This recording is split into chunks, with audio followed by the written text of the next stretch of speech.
સમાચારથી શરૂઆત કરીએ। બાંગ્લાદેશના પૂર્વ પ્રધાનમંત્રી શેખ હસીનાને ફાંસીની સજા સંભળાવાઈ છે।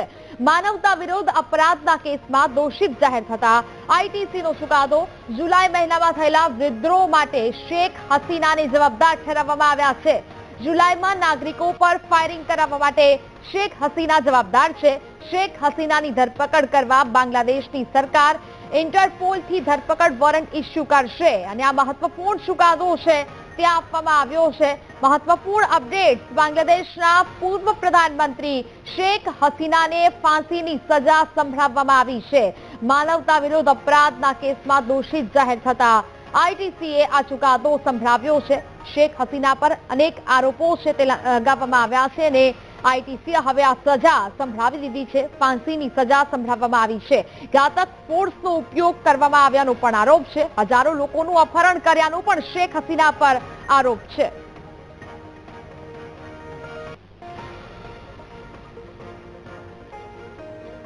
તો વિદેશી બાબતોના નિષ્ણાત દિગંત સોમપુરા આપણી સાથે ફોન લાઈન પર જોડાયા છે। સ્વાગત છે આપનું ખૂબ ખૂબ વીટીવી ન્યૂઝમાં।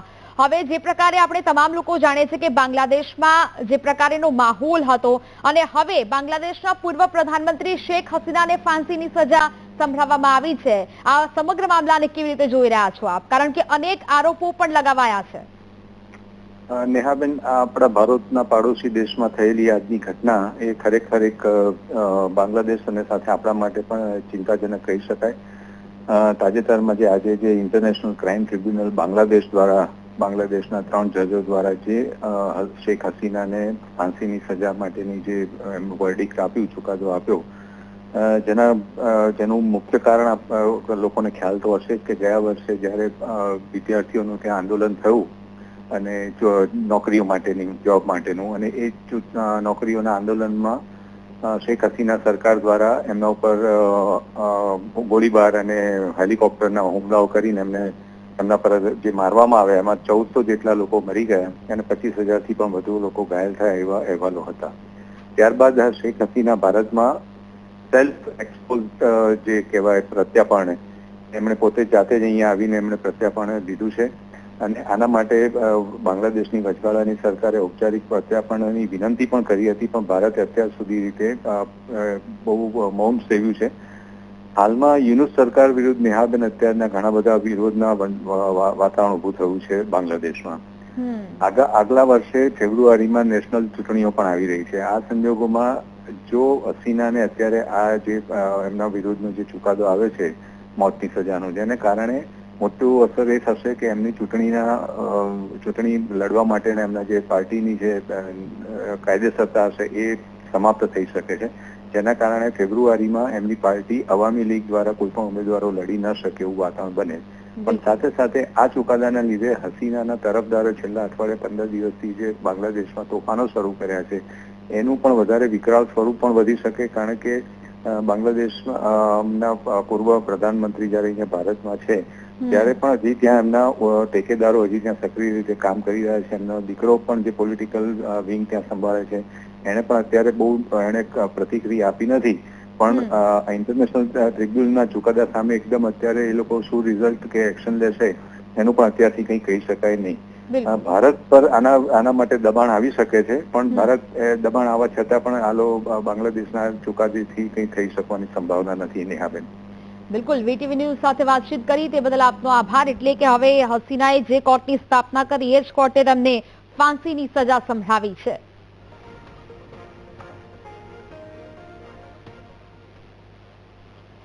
સુરતના કાપોદ્રામાં મહિલાને હાર્ટ એટેક આવ્યો। ધારુકા કોલેજના કાર્યક્રમમાં મહિલાને હાર્ટ એટેક આવ્યો। મહિલા અચાનક બેભાન થઈને ઢળી પડ્યા। સારવાર માટે લઈ જતા ડોક્ટરે મહિલાને મૃત જાહેર કર્યા। સમગ્ર ઘટના સીસીટીવી કેમેરામાં કેદ થઈ છે। મહિલાને અચાનક આ હાર્ટ એટેક આવ્યો હોય તેવા દ્રશ્યો સીસીટીવીમાં કેદ થયા છે। સંવાદદાતા ધ્રુવ ફોન લાઈન પર જોડાયા છે। ધ્રુવ, કાપોદ્રામાં મહિલાને હાર્ટ એટેક આવ્યાના સીસીટીવી સામે આવ્યા છે, શું વિગત? બિલકુલ, મૂળ અમદાવાદની 24 વર્ષીય મહિલા જીલ સુરેશભાઈ ઠક્કર જે સુરતમાં આવેલી ધારુકા કોલેજ આવી છે તેમાં એક કોઈ કાર્યક્રમ હતો અને એ કાર્યક્રમ પર સ્ટેજ પર તેઓ ઊભા હતા। અચાનક જ આ જે 24 વર્ષીય મહિલા છે જીલ ઠક્કર અચાનક સ્ટેજ પરથી સ્પીચ આપતા ઢળી બેભાન થઈ ચૂકી હતી અને ઢળી પડી હતી. આ દ્રશ્ય જોતા જ સૌ કોઈ આશ્ચર્યચકિત થઈ ચૂક્યા હતા, દોડાદોડી થઈ ચૂકી હતી અને તાત્કાલિક જે છે તે જીલને નજીકની જે હોસ્પિટલ છે ત્યાં તેને સારવાર માટે ખસેડવામાં આવી હતી. જો કે હોસ્પિટલના ફરજ પરના ડોક્ટરોએ પણ જે જીલ છે એને મૃત જાહેર કરી હતી. એટલે 24 વર્ષીય યુવતીનું હાર્ટ એટેક આવવાના કારણે મોત થયું હોવાનું હાલ કહેવાય રહ્યું છે, અનુમાન લગાવાઈ રહ્યું છે. આ મહિલા જે રીતે ઢળી પડી તેને ઘટના સીસીટીવીમાં કેદ થઈ ગઈ હતી ને આ સીસીટીવી પણ સામે આવ્યા છે. ત્યારે જે રીતે નાની ઉંમરમાં આ હાર્ટ એટેક આવવાના કિસ્સાઓ વધી રહ્યા છે તેમાં એક આ જે મૃત્યુ પાછળ કિસ્સો સામે આવ્યો છે કે અનેક પ્રશ્નો જે છે તે યુવાઓના હેલ્થને લઈને ઉભા થઈ રહ્યા છે. બિલકુલ ધ્રુવ, જાણકારી બદલ આભાર.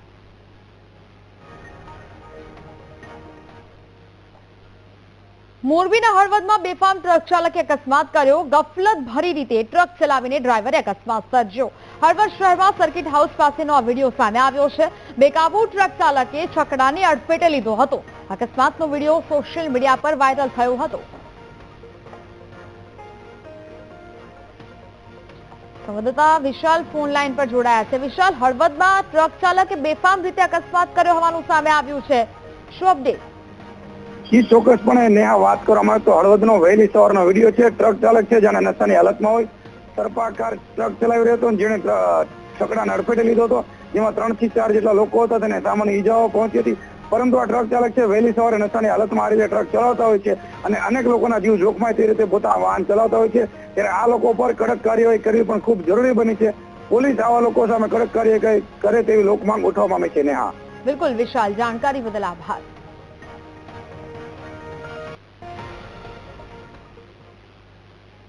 તો થરાદમાં અસામાજિક તત્વોએ પોલીસને હવે ખુલ્લો પડકાર ફેંક્યો છે. વિજય બિઝનેસ સેન્ટરમાં અસામાજિક તત્વોએ તોડફોડ કરી છે.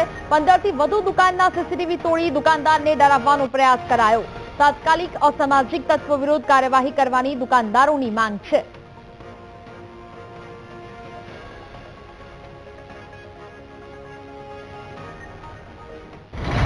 વિજય બિઝનેસ થરાદ ખાતે શનિવારના રોજ કેમેરા તૂટ્યા હતા. રવિવારે કાલે રાતે બી કેમેરા તૂટ્યા છે અને લગભગ 15 દુકાનોમાં સીસીટીવી કેમેરાને તોડીને વ્યક્તિ લઈ ગયા છે. તેના માટે પહેલાં 15 દિવસ પહેલાં બી ચોરી થઈ હતી થરાદ સીતારામ ખાતે. સિક્યુરિટીવાળા 4 જણા શોપિંગની આગળ હોય જ છે નાઇટમાં, પ્લસ એના કારણે તોય અમારી 15 દિવસ થાય ગોળા છે, કેમેરા છે, આવું બધું રોજ ચોરાય છે. 15-20 દિવસ પહેલા સીતારામની બાજુમાં ચોરી થઈ હતી. રોજ 15 દિવસે કેમેરા છે, વાસણની દુકાનોના લોક તૂટે છે, પણ કોઈ જવાબદારી લેતા નથી. રોજ પોલીસવાળાને અરજી લખેલી જ છે, વચ્ચે 15 દિવસ પહેલી વચ્ચે લખેલી હતી, પણ કોઈ અમારી દુકાનની મુલાકાતો કરી નથી. અત્યારે અમારી શોપિંગમાં વિજયમાં 15 કેમેરા તૂટી ગયા છે. સુરતની લાજપુર જેલના જેલરના નામે પૈસા માંગવાના કેસમાં નવો વળાંક આવ્યો છે. આરોપીઓનો પરિવાર સાયબર ફ્રોડનો ભોગ બન્યો હોવાનો ખુલાસો થયો. અન્ય શહેરમાંથી કોલ કરીને આરોપીઓના પરિવારને નિશાન બનાવાય છે. અડાજણના ખંડણી કેસના 3 આરોપીના પરિવાર પાસેથી પૈસા મંગાયા હતા. આરોપીઓ જેલમાં જાય તે પહેલા જ પરિવાર પાસે રૂપિયાની માંગણી કરાતી હતી. પોલીસે ફરિયાદના આધારે નંબર ટ્રેસ કરી આરોપીઓની ઓળખ કરી છે. આરોપીને પકડી પાડવા પોલીસે ચક્રો ગતિમાન કર્યા છે. આરોપીની ધરપકડ થયા પછી વધુ ખુલાસો થવાની શક્યતાઓ છે.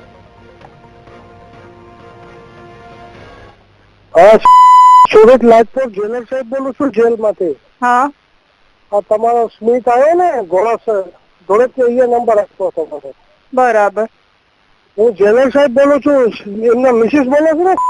હા હા હા હા, તો મને કીધું હતું કે મારા મિસિસ ને કહી દેજો સાહેબ કોઈ ચિંતા કરે નહીં, એમને વીઆઈપી માં રાખ્યા છે અને જમવાનું ટિફિન ચાલુ કરી દીધું છે. બરાબર. હાલો હાલો, મારો સંભળાય છે બેન? હા હા. એમને ટિફિન ચાલુ કરી દીધું છે, ગાડલું ગોદડું બહારથી મંગાવી દઉં છું અને વીઆઈપી માં રાખ્યા છે સ્મિતભાઈ ને. બરાબર. રાજકોટ જેલમાં વીઆઈપી ટ્રીટમેન્ટ અને ન મારવા માટેના રૂપિયા લેવામાં આવતો હોય તે પ્રકારનું જો કૌભાંડ ચાલતું હોય તે પ્રકારનો એક ઓડિયો સોશિયલ મીડિયામાં વાયરલ થયો છે. જો કે આ આખી બાબતની તપાસ કરતા એ બાબત સામે આવી છે કે જેલરના નામે રૂપિયા પડાવવા માટેનું આ એક કાવતરું ચાલી રહ્યું હતું અને જેને લઈને જેલર અધિક્ષક દ્વારા જ સચિન પોલીસ મથકમાં જે છે તે ફરિયાદ નોંધાવવામાં આવી છે. આખો મામલો શું છે તે આપણે જે સચિન પોલીસ મથકની સાથે જોડાયેલા જે એસીપી સાહેબ છે નીરવ ગોયલ સાહેબ તેમની સાથે જ વાત કરીશું. સાહેબ, જે લાજપુર સેન્ટ્રલ જેલ અને તેમાં અનેક કેદીઓ આવતા હોય છે. કેદીઓની સામે રૂપિયા લેવામાં આવી રહ્યા છે વીઆઈપી ટ્રીટમેન્ટના અને ન મારવાના. આવો એક સોશિયલ મીડિયામાં ઓડિયો વાયરલ થયા છે. ખૂબ જ ગંભીર બાબત સામે આવી છે. કઈ રીતની શું છે? 11 નવેમ્બરના રોજ કેટલાક ઓડિયો વાયરલ થયેલા હતા અને એ બાબતે સોશિયલ મીડિયા ન્યૂઝમાં એક સમાચાર પ્રસિદ્ધ થયેલા હતા. એમાં અડાજણ પોલીસ સ્ટેશનમાં એક બિલ્ડરના બ્લેકમેલિંગ બાબતમાં એક ક્રિમિનલ કેસ દાખલ થયેલો હતો અને એમાં 3 આરોપીઓ એમને નામદાર કોર્ટમાં રજૂ કરી અને લાજપોર જેલમાં મોકલવામાં આવેલા હતા. આ આરોપીઓના સગા સંબંધી ઉપર ફોન આવેલા હતા અને એમાં લાજપોર જેલના જેલર તરીકે ઓળખાણ આપી અને એમાં પૈસાની માગણી કરવામાં આવેલી હતી, જેમાં એમની પાસે એમને ઘરનું ટિફિન આપવા બાબતમાં, એમને સારી સર્વિસ આપવા બાબતમાં, સારું બિસ્તર આપવા બાબતમાં, નહીં મારવા બાબતમાં, આ બાબતની અલગ અલગ મુદ્દાઓ ઉપર રાખી અને પછી એમની પાસેથી, એમના સગા સંબંધીઓ પાસેથી પૈસાની માગણી કરવામાં આવેલી હતી. આ જે ઓડિયો વાયરલ થયો એના પછી બાબતની ગંભીરતાને ધ્યાને લઈ અને તાત્કાલિક લાજપોરના જેલ અધિક્ષક સાહેબે પ્રાથમિક તપાસ સોંપેલી હતી જેલરશ્રીને. જેલરશ્રીએ પ્રાથમિક તપાસના કામે જે કંઈ આરોપીઓના સગા સંબંધીઓનું નિવેદન લીધેલું હતું, ત્યારબાદ એમણે સંબંધિત કર્મચારીઓનું નિવેદન લઈ અને અલગ અલગ મુદ્દાઓ પર તપાસ કરી અને ખૂબ જ ઝડપથી તપાસ કરી અને પ્રાથમિક તપાસના અંતે એવું તારણ જણાઈ આવેલું હતું કે આ જે મોબાઈલ નંબર ઉપરથી પૈસાની માગણી કરવામાં આવેલી હતી અને જે મોબાઈલ નંબરનો ઉપયોગ કરીને જે વ્યક્તિ વાત કરતો હતો એને જે ખોટી ઓળખાણ આપેલી હતી એવું ક્લિયર થયું. અન્ય પુરાવા આધારિત જે માહિતી મેળવવામાં આવેલી છે એ આધારે આરોપી સ્પષ્ટ થઈ ગયો છે, એ આઈડેન્ટિફાઈ થઈ ગયો છે, પરંતુ એ સુરત શહેર બહારના વિસ્તારમાં રહે છે અને એ અત્યારે થોડો આઉટ ઓફ રેન્જ છે, એટલે માટે એને આઈડેન્ટિફાઈ તો થઈ ગયો છે. એટલે ખૂબ ટૂંક સમયમાં અમે આરોપી સુધી પહોંચી અને એને હસ્તગત કરી લઈશું અને આગળની કાયદેસર કાર્યવાહી કરશું. નીરવ ગોહિલ, જે રીતે લાજપોર જેલ અનેક પ્રકારના તમામ જે કેદીઓ આવે છે, આ કેદીઓને તેમાં વીઆઈપી ટ્રીટમેન્ટ આપવાની, તેને નહીં મારવાના રૂપિયા આપવામાં, નહીં મારવા માટેના પણ રૂપિયા આપવામાં આવશે, તે રીતના 15,000 રૂપિયાની માંગણી કરવામાં આવી હતી અને આ પ્રકારનો સોશિયલ મીડિયામાં ઓડિયો પણ વાયરલ થયો. આ અંગેની તપાસ કરતા એટલું ચોક્કસ સ્પષ્ટ થયું છે કે આ જેલરના નામે કોઈ આ આખું કૌભાંડ ચલાવી રહ્યું હતું અને અનેક જણ પાસેથી પણ આ પ્રકારે રૂપિયા માંગી પણ લીધા હશે અગાઉ, જેને લઈને હાલ પોલીસ આ આરોપી સુધી પહોંચી છે. ટૂંક સમયમાં તેની ધરપકડ કર્યા બાદ તેની સઘન પૂછપરછ કરવામાં આવે તો ક્યાંક મસ્ત મોટું રેકેટ પણ ઝડપાવાની શક્યતા વ્યક્ત કરાઈ છે. કેમેરામેન સરજુ પારેખ સાથે Dhruv Sompura, VTV news, Surat. Ahmedabad crime બ્રાન્ચે ગાંજાની હેરફેર કરતા નેટવર્કનો પર્દાફાશ કર્યો છે. પોલીસે 12 ગુનાના આરોપી અનિલ પાંડેની ઓડિશાથી ધરપકડ કરી 990 કિલો ગાંજો પકડવાના કેસમાં આરોપીની ધરપકડ કરાઈ છે. આરોપીનો ભાઈ અને પિતા પણ ડ્રગ્સમાં સંડોવાયેલા હોવાનો ખુલાસો થયો છે. સુરત પોલીસે અગાઉ એસટીએફને જાણ કરી આરોપીની મિલકત સીઝ કરાવી હતી. આરોપીઓ ટ્રકની મદદથી ગાંજાની હેરાફેરી કરતા હતા. આરોપીઓ વટવા અને ગ્રામ્ય વિસ્તારમાં ગુનાઓ ભાડે રાખીને આખું નેટવર્ક ચલાવતા હતા. ઓડિશામાં નક્સલી વિસ્તારમાં ગાંજાની ખેતી કરી ગુજરાતમાં લાવતા હતા. ગાંજાની હેરાફેરી માટે આરોપીઓએ અન્ય શખ્સોને પણ રાખ્યા હતા.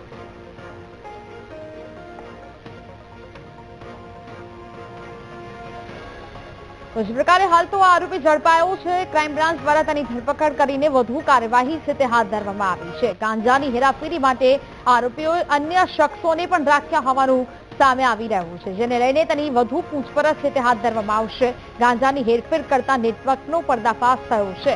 પોલીસે 12 ગુનાના આરોપી અનિલ પાંડેની ઓડિશાથી ધરપકડ કરી લીધી છે. ક્રાઇમ બ્રાન્ચ ઓડિશા ખાતેથી મુખ્ય આરોપી અનિલ પાંડી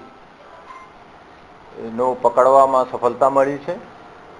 ત્યાં 990 કિલો જેટલા ગાંજાના કેસમાં એસટીએફ દ્વારા ધરપકડ કરવામાં આવેલ હતી. અત્યાર સુધી એના વિરુદ્ધમાં કુલ 12 ગુના ગુજરાતમાં અલગ અલગ જિલ્લાઓમાં અને રેલવેમાં પણ ગુના દાખલ થયેલા છે. એનો ભાઈ પણ ઘણા બધા એનડીપીએસ કેસોમાં પહેલા પકડાઈ ચૂક્યા છે અને સુરતથી એને વિરુદ્ધમાં પીટ એનડીપીએસમાં પણ ધરપકડ થઈ હતી. હળવદમાં ઝેરી દવા પીને વેપારીએ આત્મહત્યા કરી છે. લોન અને રૂપિયાની ઉઘરાણીથી કંટાળીને અંતિમ પગલું ભર્યું. બેંક કર્મચારી અને જમીન માલિકના ત્રાસ આપતા હોવાનો પરિવારે આરોપ લગાવ્યો છે. 5 થી 6 શખ્સો વેપારીને ત્રાસ આપતા હોવાનો આક્ષેપ લગાવાયો. પોતાની કારમાં નવનીતભાઈ આદરોજ નામના વેપારીએ આપઘાત કર્યો. મૃતક વેપારીએ બેંકમાંથી 13 કરોડની લોન લીધી હતી. દર મહિને 5 લાખનો હપ્તો ભરતા હતા નવનીતભાઈ. 6 હપ્તા ભર્યા પછી 7મો હપ્તો આ વેપારી ન ભરી શક્યા. મૃતક નવનીતભાઈએ જમીન ખરીદી હતી. જમીન માલિકો વધુ રૂપિયા માંગતા હોવાનો પણ પરિવારજનોનો આરોપ છે. બેંકકર્મી પવનસિંહ અને જમીન માલિક સામે કાર્યવાહી કરવાની માંગ કરાઈ છે. બેંકના કર્મચારીઓ દ્વારા દબાણ કરવામાં આવતું હતું વારંવાર. કેનેરા બેંકના સ્ટાફ હતા, એમાં એક સાહેબનું નામ છે પવન સાહેબ, અન્ય પણ સ્ટાફના નામ સામે આવે છે, જે વારંવાર ઘરે જઈ અને નાની દીકરીઓને હેરાન પરેશાન કરતા અને ખોટી ધમકીઓ આપતા. અને જમીનમાં અહીંયા કારખાનાની બાજુ કોકની સોદામાં પછી શરદ ભગત કોક નામ છે, એમનું વારંવાર દબાણ આવતું સુરેશભાઈનું ને એ ઘરે જઈ અને પૈસાના દસ્તાવેજના નોખા પૈસા માગી અને જે મૂડી હતી એના કરતાં જાજુ વ્યાજ વસૂલ લીધું, છતાંય આ પૈસાની પઠાણી ઉઘરાણી ચાલુ હતી. અને ઘરે જઈને વારંવાર અવારનવાર ધમકીઓ આપતા, જેને કંટાળીને આ નવનીતભાઈ આદરોજાએ આ પગલું ભર્યું છે. તો બનાસકાંઠાના અમીરગઢમાં જોવા મળી વિદ્યાર્થીઓ વગરની શાળા. શાળાઓમાં શિક્ષકો હાજર પણ વિદ્યાર્થીઓની ગેરહાજરી. આદિવાસી સમાજના લોકોએ બાળકોને શાળાએ મોકલવાનું બંધ કર્યું છે. જાતિનો દાખલો કાઢવામાં પડતી મુશ્કેલીને પગલે આદિવાસી સમાજનો વિરોધ છે. અનેક રજૂઆતો છતાં સમસ્યાનો કોઈ ઉકેલ ન આવતા વિરોધ દર્શાવાયો છે. અમીરગઢ વિસ્તારના લોકોને જે જાતિ અંગેના દાખલા ન મળતા આજે અલગ રીતે વિરોધ પ્રદર્શન કરવામાં આવી રહ્યું છે. અહીંયા તમામ જે શાળાઓમાં છે ત્યાં શાળાઓમાં જે વિદ્યાર્થીઓ છે તેમને શાળાઓમાં ના મોકલીને વિરોધ નોંધાવવામાં આવ્યો છે. આ અમીરગઢ વિસ્તારની જે રામપુરા પ્રાથમિક શાળા છે તે 1 થી 8 ધોરણમાં 300 થી વધુ બાળકો અભ્યાસ કરે છે, પરંતુ શાળા શરૂ થઈ ગઈ છે પરંતુ હજુ સુધી કોઈ બાળકો આવ્યા નથી. તમામ શિક્ષકો છે તે શાળામાં પહોંચી ગયા છે, પરંતુ જે પ્રકારે આદિવાસી સમાજના જે બાળકો છે તે સ્કૂલે પહોંચ્યા નથી. અહીંયા તમામ જે રૂમો છે તે ખાલી દેખાઈ રહ્યા છે, એટલે કે આજે તમામ જે વિદ્યાર્થીઓ હોય છે તેમને રજા પાડવામાં આવી છે, કેમ કે જે આદિવાસી સમાજના જે લોકોને છે તે દાખલાઓ નથી મળતા અને તેમાં થતી હેરાનગતિને લઈને અલગ રીતે આ વિરોધ પ્રદર્શન કરવામાં આવી રહ્યું છે. અહીંયા તમામ જે સ્કૂલ છે તે ખાલી ખમ જોવા મળી રહી છે. સ્કૂલનો ટાઈમ થયો 11:15 વાગી ગયા છે, પરંતુ જે પ્રકારે અહીંયા તમામ જે બાળકો છે તે બાળકો સ્કૂલે પહોંચ્યા નથી અને જે પ્રકારે આ વિરોધ પ્રદર્શન કરવામાં આવ્યું છે, સ્થાનિક આગેવાનો દ્વારા આ તમામ જે બાળકોને શાળાએ ન મોકલવાનો નિર્ણય કરવામાં આવ્યો હતો ને આજે આ તમામ શાળાઓ છે તે ખાલી જોવા મળી રહી છે. અહીંયા તમામ શિક્ષકો તો પહોંચી ગયા છે, પરંતુ બાળકો ના હોવાના કારણે અત્યારે શિક્ષણ કાર્ય ચાલુ નથી, એટલે કે તમામ રૂમો ખાલી જોવા મળી રહ્યા છે. જે પ્રકારે આદિવાસી સમાજના લોકો દ્વારા છેલ્લા ઘણા સમયથી આ દાખલાઓ માટે અનેક જગ્યાએ રજૂઆતો થઈ ચૂકી છે, પરંતુ હજુ સુધી તંત્ર દ્વારા કોઈ કાર્યવાહી કરવામાં આવી નથી. અને ત્યારે આદિવાસી સમાજના જે આગેવાનો હતા તેમના દ્વારા જે વિદ્યાર્થીઓને શાળામાં ન મોકલવાનો નિર્ણય કરવામાં આવ્યો હતો ને આજે તમામ જે અમીરગઢ તાલુકાની જે શાળાઓ છે તે બંધ હાલતમાં જોવા મળી રહી છે. કોઈ વિદ્યાર્થીઓ અહીંયા હાજર નથી, શિક્ષકો છે પરંતુ વિદ્યાર્થીઓ ન હોવાના કારણે શાળાઓ ખાલીખમ જોવા મળી રહી છે. મોગજી ચૌધરી, વીટીવી, બનાસકાંઠા. તો જ પ્રકારે વિદ્યાર્થીઓ વગરની આ શાળા જોવા મળી. શિક્ષણના બહિષ્કારના નિર્ણયને ધારાસભ્ય કાંતિ ખરાડીએ સમર્થન કર્યું છે. જાતિના દાખલાના વિરોધમાં શિક્ષાનો બહિષ્કાર કેટલો યોગ્ય તે મોટો સવાલ થઈ રહ્યો છે. આદિવાસી સમાજના લોકોએ વિરોધ કરતા બાળકોએ શાળાએ મોકલવાનું બંધ કરી દીધું હતું અને જેને લઈને આ વિરોધ કરવામાં આવી રહ્યો છે. જનપ્રતિનિધિએ લોકોમાં જાગૃતિ લાવવાને બદલે વિરોધના શસ્ત્રને સમર્થન આપ્યું છે. આજે સમગ્ર અમીરગઢ તાલુકાના જેટલી આદિવાસી શાળાઓ જે આવી છે એ શાળાઓ શંભુ અને વાલી મારફતે બંધ કરવામાં આવી છે. ને આજનો દિવસ એટલા માટે બંધ કરી છે કે હજુ વહેલું છે. તમે આટલા દિવસોથી આદિવાસી દીકરા દીકરીઓને ભણાઈ ગણાને નોકરીના આરે જે જઈ રહ્યા છે, ત્યારે આદિવાસી વિસ્તારની અંદર આદિવાસી જે દાખલાઓ છે હંમેશા કાયમી જે મળતા હતા એ દાખલાઓ રદ કરવામાં આવ્યા છે, બંધ કરવામાં આવ્યા છે. એના વિરોધની અંદર આજે સંપૂર્ણ આદિવાસી વિસ્તારની શાળાઓ બંધ કરવામાં આવી છે. કે સરકારને વિનંતી કરીએ, સરકાર પાસે વાલીઓ અપેક્ષા રાખીને બેઠા છે કે તમે નાના બાળકોને આવતી પેઢીને આ અત્યાચાર જે કરવાનું કર્યું છે આ બંધ કરો અને એના લીધે દીકરા દીકરીઓ ભણી ગણીને જે નોકરીઓ આરે ગયા છે એમને સંપૂર્ણ રીતે જે કાયમી અગાઉ જે દાખલા મળતા હતા એ જ પદ્ધતિથી દાખલાઓ ચાલુ કરે, જે લોકોના દાખલાઓ રદ કર્યા છે એમને પાછી મંજૂરી આપીને નોકરીમાં જોઈન કરે. સેમેસ્ટર 7ના પેપરમાં બેદરકારી મુદ્દે જીટીયુમાં વિરોધ જોવા મળી રહ્યો છે. બીવીપી અને એનએસયુના કાર્યકર્તાઓની જીટીયુમાં પ્રદર્શન. બેદરકારી દાખવનારા વિરોધ કાર્યવાહીની માંગ કરાઈ છે. જીટીયુએ સેમેસ્ટર 7ની પરીક્ષાનું પેપર છાપવામાં બેદરકારી દાખવી.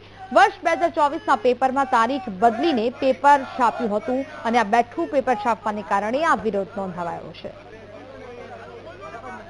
પરીક્ષાઓમાં 23 સપ્ટેમ્બરના રોજ જ્યારે સેમેસ્ટર 7ની અંદર સિવિલ એન્જિનિયરિંગની અંદર આ ગુજરાત ટેકનોલોજીકલ યુનિવર્સિટી જે ટેકનિકલ હોવાના તાઇફા કરી રહી છે એના દ્વારા આજે જે 2024માં જે પેપર પૂછવામાં આવ્યું હતું એનું એ જ બેઠું પેપર 2025માં ફરીથી પૂછવામાં આવ્યું છે અને ઉલ્લેખનીય છે કે એમાં પ્રશ્ન ક્રમાંક પણ બેઠા એના એ જ હતા અને એ વિષયને લઈને આજે અખિલ ભારતીય વિદ્યાર્થી પરિષદના કાર્યકર્તાઓ અહીંયા આગળ માંગ કરી રહ્યા છે અને અમે માંગ કરી છે કે આની અંદર જે પણ લોકો સંડોવાયેલા છે એના ઉપર એક ઉદાહરણ સેટ થાય એ પ્રકારની એક એના ઉપર કાર્યવાહી કરવામાં આવે. અને 13 તારીખના રોજ સિવિલ એન્જિનિયરિંગમાં સેમિસ્ટર 7માં જે હર્બલ વિષયનું જે પેપર આપવામાં આવ્યું 2024નું same to same copy paste હતું અને એ જે પ્રોફેસર મોડરેટરે આ પેપર જે જીટીયુમાંથી કાઢ્યું એને 10 વિદ્યાર્થીઓને બોલાવેલા કે તમે આ તૈયારી કરી નાખજો, આ જ પેપર પૂછવામાં આવશે. રાજુલ ગજ્જરને આજે અમે કુલપતિને એ રજૂઆત કરી છે કે ભૂતકાળમાં આવા કેટલા સ્કેમ થયેલા છે. રાજુલ ગજ્જરને અમે કીધું કે આની ઉપર તમે કડક કાર્યવાહી કરો. જો કડક કાર્યવાહી કોઈ કરવામાં નહીં આવે તો એનએસયુઆઈ બે અઠવાડિયામાં ઉગ્ર આંદોલન કરશે. એન્જિનિયરિંગના સેમેસ્ટર 7ના પેપરની અંદર 2024નું પેપર 2025માં બેઠું આપી દેવું આ એક બહુ મોટી ભૂલ કહેવાય. હંમેશા શૈક્ષણિક સંસ્થાની જવાબદારી હોય છે પ્રવેશ, પરીક્ષા, પરિણામ અને પદવી, પણ ચારેયમાં ક્યાંક ને ક્યાંક જીટીયુ ફેલ ગયો તેવું દેખાઈ રહ્યું છે.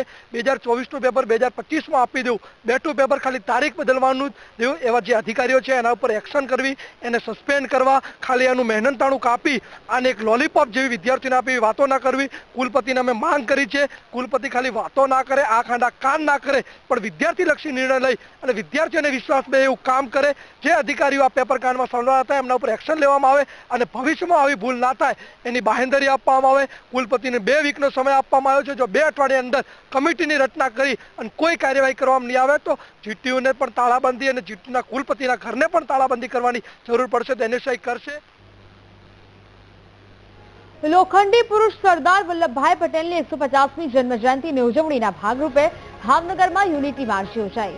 શહેરના સરદારબાગ જશુનાથ સર્કલથી યુનિટી માર્ચનો પ્રારંભ કરાવવામાં આવ્યો. કેબિનેટ મંત્રી જીતુ વાઘાણીની ઉપસ્થિતિમાં પશ્ચિમ વિધાનસભા વિસ્તારમાં આ યુનિટી માર્ચનું આયોજન કરવામાં આવ્યું હતું. 150મી જન્મજયંતિ નિમિત્તે યુનિટી માર્ચના ઉપક્રમ નિમિત્તે 105 ભાવનગર વિધાનસભાના ધારાસભ્ય અને ગુજરાતના કેબિનેટ મંત્રી આદરણીય જીતુભાઈ વાઘાણી સાહેબ એમની આગેવાનીમાં આ પદયાત્રાનું આયોજન કર્યું છે. માયાભાઈ આહિર, રાજભા વગેરે સંતો, ઘણા બધા કલાકારો અને આખું ભાવના આખું પંથક એમાં જોડાયાનો આનંદ છે. મને આ યાત્રામાં સહભાગી થવાનો અવસર મળે એ માટે હું મારી જાતે ભાગીદાર માનું છું. કેન્દ્રીય દુનિયાને કેમ સંદેશ આપે એના માટે અમારા મિત્ર અને વાઘાણી સાહેબે અમને મને આયાભાઈને બધાને બોલાવ્યા. આ યાત્રામાં અમે જોડાણા. એટલા આ પદયાત્રામાં હું અને કિશોરભાઈ રાઠવા, મારા દરેક કલાકાર મિત્રો એમને પણ આમંત્રણ મળ્યું અને અમે પણ આ યાત્રામાં જોડાણા. એનો અમને ગૌરવ છે. જેમણે પહેલું રજવાડું સરદાર સાહેબને અર્પણ કર્યું, આપણું ભારત એક બન્યું. લોકશાહી તો આવી પણ એ છૂટક લોકશાહી એક બને, રજવાડા એક થાય એવું કામ એ સરદાર સાહેબે કર્યું છે. અખંડ ભારતના શિલ્પી સરદાર સાહેબના સપના જો કોઈ પૂરા કરે તો મોદી સાહેબ કરી શકે એવી શક્તિ ધરાવે છે. એક સમય હતો સરદાર સાહેબને ભૂલવી દેવાનો, સોમનાથનું જીર્ણોદ્ધાર નહીં થવા દેવાનો. એમની અંતોષ્ટિમાં કેન્દ્રીય મંત્રીઓ ન જાય આ પ્રકારના વિપક્ષીના લોકોએ સરદાર સાહેબને ભારત રત્ન પણ નતું આપ્યું. અરવલ્લી જિલ્લામાં સિંચાઈ માટે પાણી છોડવામાં આવ્યું. મેશ્વો ડેમમાંથી કેનાલમાં પાણી છોડાયું. શિયાળુ વાવેતર માટે 20 ક્યુસેક પાણી છોડવામાં આવ્યું છે. ઘઉં સહિતના પાકને પિયતમાં ફાયદો થશે. પાણી છોડાતા ખેડૂતોમાં આનંદની લાગણી જોવા મળી.